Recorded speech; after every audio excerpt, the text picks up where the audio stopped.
जय जगन्नाथ चलत बनैबा आंबर रेसिपी आंब पोड़ पिठा। प्रथम आंब को रस काढ़ी से उपमा पकई 2 कप उपमा पकेबे, कपटे क्षीर पकेबे, अल्प चीनी पकेबे, अध कपटे चीनी पकेबे। आंब मीठा थाए से नड़िया कोर 2टा अलैच गुंड पकेबे, से फेंटी देबे। फेंटला बेले इनो हो नाले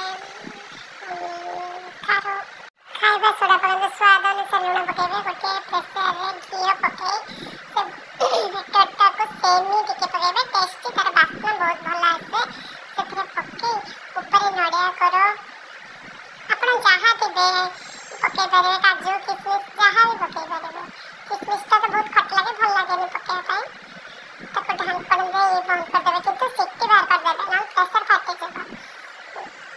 15 मिनट ताको स्टीम रे बसाई देबे। ताको देखिबे हमर पोड़ पिठा बहुत बढ़िया बनिबा। देखो तो खाଇବା ପାଇଁ टेस्ट लगे, स्मेल भी बहुत भल आसे, पूरा सॉफ्ट थाए। पिला माननकु बने छुआ माननकु टिफिन रे भी दे पारबे, किछि प्रॉब्लम नहीं, बहुत बढ़िया है। देखो छेना पोड़ पिठा पूरा रहउछि। जय जगन्नाथ। वीडियो टी भल लागले लाइक शेयर कमेंट करबे और सब्सक्राइब निहाती करबे।